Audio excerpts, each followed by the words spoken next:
हे उदाहरण कसलं आहे? रुपये पैसे. आपल्याला सगळ्यांना रुपये पैसे कळतात ना?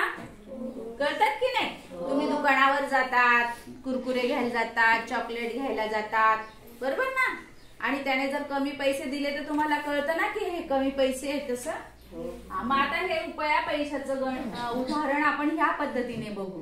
तो झाला तोंडी तोंडी हिशोब, बरोबर की नाही? मग आता बघा, हे बेरजेचं उदाहरण आहे. कसलं उदाहरण आहे? बेरजेचं. आता इथे पहिली संख्या काय आहे? 4 रुपये आणि 60 पैसे.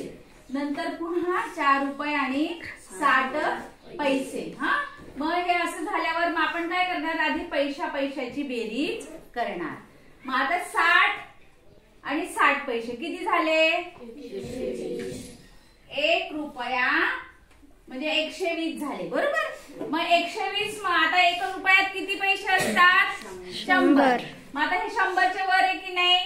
हा, मग 100च्या वर आहे म्हणजे इथे कसं होईल? मग किती रुपये किती पैसे होतील? 120 पैसे म्हणजे किती रुपये किती पैसे होतील? 1 रुपया 20 पैसे. 1 रुपया आणि 20 पैसे. मग हा 1 रुपया आपण रुपयाच्या घरात देणार आहोत, बरोबर? मग आता 1 आणि 4 किती झाले? 5 आणि 4 किती झाले? 9. Very good. म्हणजे आता काय आले याचं उत्तर? 9 रुपये 20 पैसे. एकाला मी खोडलंय म्हणजे इकडे पाठवलंय, बरोबर? आता मग तसंच हे वजाचं उदाहरण आहे, वजाबाकीचं उदाहरण आहे. इथे आपण मिळवले तर इथे कमी करायचे, बरोबर?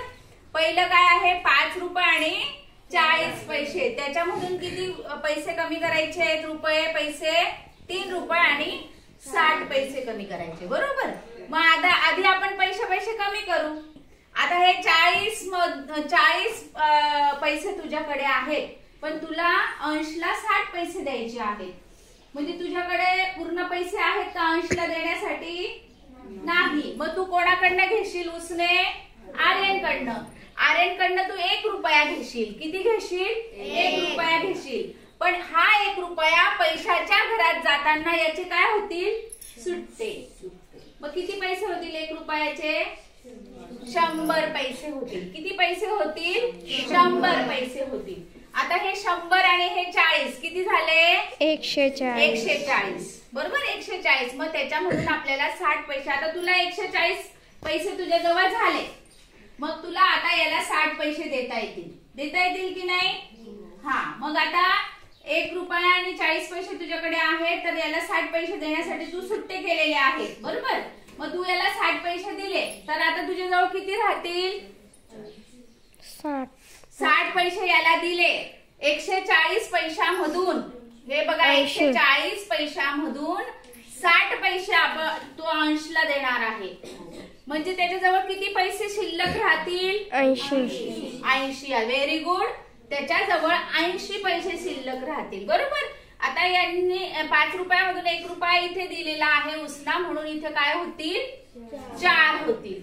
आता 4 रुपयामधून 3 रुपये परत करायचे, म्हणजे किती रुपये राहतील तुझ्याकडे? 1 रुपया राहील. म्हणजे उत्तर काय आलं? 1 रुपया आणि 80 पैसे. कळलं? ओके.